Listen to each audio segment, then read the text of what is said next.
வணக்கம். இப்போ உங்க கம்ப்யூட்டர்ல பிரெயின் எதுன்னு கேட்டா டக்குன்னு சிபியூன்னு சொல்லிடுவீங்க.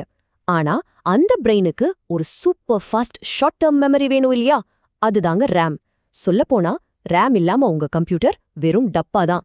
வாங்க, இந்த முக்கியமான பாகத்தோட மொத்த கதையும் இன்னைக்கு நாம அலசி ஆராயலாம். சரி, ஒரு விஷயத்தை யோசிச்சு பாருங்க. நீங்க ராத்திரி பூரா கஷ்டப்பட்டு ஒரு டாக்குமெண்ட்ல வேலை பாக்குறீங்க. ஆனா சேவ் பண்ண மறந்துட்டு கம்ப்யூட்டரை ஷட் டவுன் பண்ணிட்டீங்க. அவ்வளவுதான். காலையில வந்து பார்த்தா அது இருந்த சுவடே தெரியாம மாயமா மறைஞ்சு போயிருக்கும்.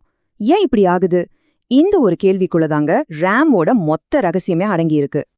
ரேம ரொம்ப சிம்பிளா புரிஞ்சுக்க ஒரு சூப்பர் ஐடியா இருக்கு. அத உங்க ஆஃபீஸ் ஒர்க் பெஞ்ச் இல்லனா ஒரு வேலை செய்யற மேஜையா கற்பனை பண்ணிக்கோங்க.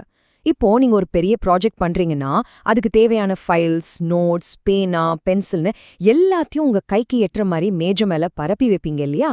அதே வேலை தான். கம்ப்யூட்டர் அப்போதைக்கு என்னென்ன ஆப்ஸ், ஃபைல்ஸ் யூஸ் பண்ணுதோ அது எல்லாத்தையும் டக்குன்னு எடுத்து யூஸ் பண்றதுக்கு இந்த ரேம்ங்கிற மேஜை மேல தான் வைக்கும். ஓகே, இந்த வேலை மேஜைங்கிற ஐடியா நல்லா இருக்கு. ஆனா டெக்னிக்கலா இந்த மேஜை எதால செஞ்சிருக்காங்க? கம்ப்யூட்டர் உலகத்துல இதோட அஃபிஷியல் ஜாப் என்ன? வாங்க இன்னும் கொஞ்சம் ஆழமா போய் பாப்போம். RAM இதோட ஃபுல் ஃபார்ம் என்னன்னா ரேண்டம் ஆக்சஸ் மெமரி. இந்த பேர்லயே இதோட பெரிய சக்தியே ஒளிஞ்சிருக்கு. ரேண்டம் ஆக்சஸ்னா என்ன தெரியுமா? ரொம்ப சிம்பிள். அதுல இருக்கிற டேட்டாவை 1 2 3ன்னு வரிசையா போய் தான் எடுக்கணும்னு அவசியமே இல்ல. எந்த மூலையில டேட்டா இருந்தாலும் சிபியூவால ஒரே ஜம்ப்ல ஒரே நேரத்துல அதை எடுக்க முடியும். இந்த ரேண்டம் தன்மையால தான் RAM இவ்ளோ வேகமா இருக்கு.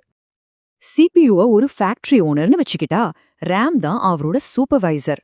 ஓனருக்கு என்னென்ன தேவையோ அதையெல்லாம் டக்கு டக்குன்னு எடுத்து கொடுக்கணும். இது ஒரு பிரைமரி மெமரி, அதாவது முதல் நிலை நினைவகம். கம்ப்யூட்டர் அப்போதைக்கு யூஸ் பண்ற டேட்டாவை மட்டும்தான் இதை வச்சிருக்கோம். ரொம்ப வேகமா டேட்டாவை படிக்கவும் எழுதவும் முடியும்.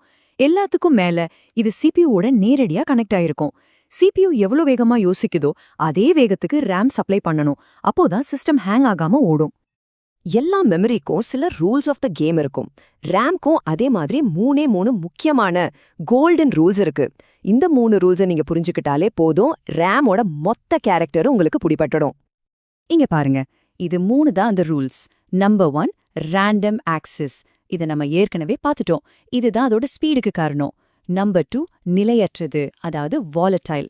இது ரொம்ப ரொம்ப முக்கியம். நம்ம முதல்ல ஒரு கேள்வி கேட்டோம், ஞாபகம் இருக்கா? ஏன் கம்ப்யூட்டர் ஆஃப் பண்ணா எல்லாம் டெலீட் ஆயிடுதுன்னு? அதுக்கு பதில் இதுதான். ரேம்க்கு பவர் இருக்கிற வரைக்கும் தான் அதுல டேட்டா இருக்கும். பவர் போச்சுன்னா மெமரி காலி. அதனால தான் இது டெம்பரரி மெமரின்னு சொல்றோம்.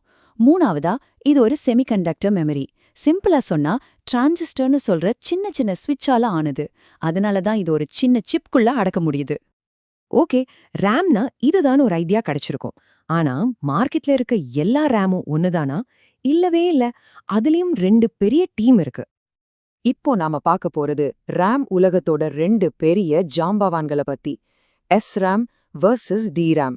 இது வெறும் டெக்னாலஜி மோதல் இல்ல, வேகம் வர்சஸ் விலைங்கிற ஒரு பெரிய போட்டி. வாங்க இந்த ஷோடவுன்ல யார் ஜெயிக்கிறாங்கன்னு பாப்போம். ரேம்ல இருக்க 2 முக்கிய வகை இதுதான். ஒன்னு ஸ்டாட்டிக் ரேம், அதாவது SRAM.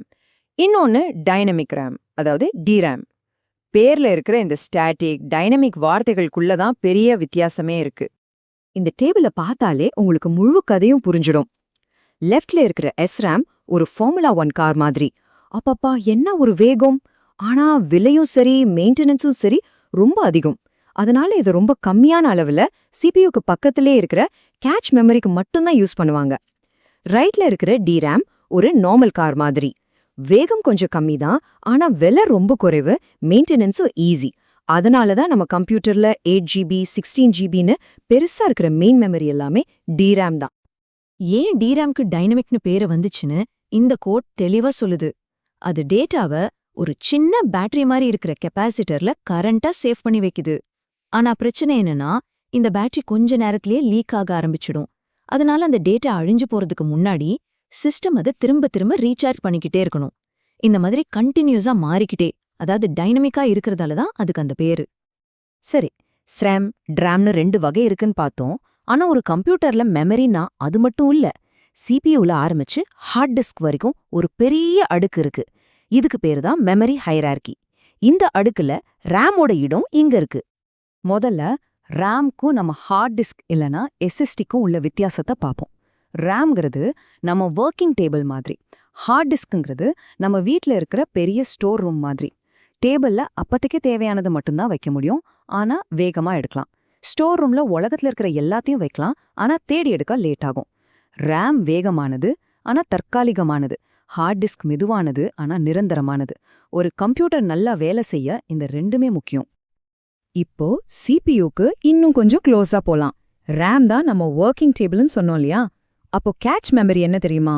அந்த டேபிள் மேல நீங்க அடிக்கடி யூஸ் பண்ற பேனாவை வைக்கிறதுக்கான ஒரு சின்ன ஸ்டாண்ட் மாதிரி.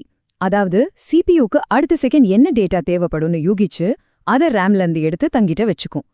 இது ரேமை விட பல மடங்கு வேகமானது, ஆனா சைஸ்ல ரொம்ப ரொம்ப சின்னது. இதுல தான் அந்த காஸ்ட்லியான SRAM-ஐ யூஸ் பண்ணுவாங்க. இவ்ளோ டெக்னிக்கலா பேசிட்டோமே, இதெல்லாம் தெரிஞ்சு நான் என்ன பண்ண போறேன்னு நீங்க கேக்குறது எனக்கு புரியுது. ரொம்ப முக்கியமான கேள்வி. இந்த ரேம்ங்கிற விஷயம் டெய்லி நீங்க கம்ப்யூட்டர் யூஸ் பண்ணும்போது உங்க எக்ஸ்பீரியன்ஸை எப்படி மாத்துதுன்னு இப்போ சொல்றேன். சிம்பிளா சொல்லணும்னா, உங்க கம்ப்யூட்டர்ல நீங்க கவனிக்க வேண்டிய 2 விஷயம் இருக்கு. ஒன்னு, ரேமோட அளவு. உங்க ஃபோன்லயோ லேப்டாப்லயோ எவ்ளோ அதிகமா ரேம் இருக்கோ அவ்ளோ ஈஸியா நீங்க மல்டி டாஸ்கிங் பண்ணலாம். அதாவது ஒரே நேரத்துல குரோம், ஃபோட்டோஷாப், கேம்ஸ்னு நிறைய விஷயங்களை ஹேங் ஆகாம ஓட்டலாம். 2வது, ரேமோட ஸ்பீடு.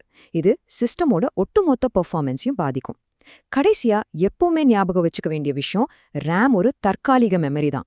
அதனால முக்கியமான வேலை செய்யும்போது மறக்காம அப்பப்போ சேவ் பண்ணிடுங்க. இன்னைக்கு ரேம் பத்தின ஒரு முழுமையான பார்வைய நாம பார்த்துட்டோம். ஆனா டெக்னாலஜி இங்க நிக்க போறதில்ல. ஆர்டிஃபிஷியல் இன்டெலிஜென்ஸ், ஹை எண்ட் கேமிங்னு நம்ம தேவைகள் ராக்கெட் வேகத்துல போயிட்டு இருக்கு. இந்த வேகத்துக்கு ஈடு கொடுக்க கம்ப்யூட்டரோட இந்த ஷார்ட் டேர்ம் மெமரியோட எதிர்காலம் எப்படி இருக்க போகுது? இன்னும் வேகமான, இன்னும் திறமையான ஒரு புது மெமரி டெக்னாலஜி வருமா? இல்ல ரேமே வேற ஒரு வடிவத்துல மாறுமா? நீங்க என்ன நினைக்கிறீங்க?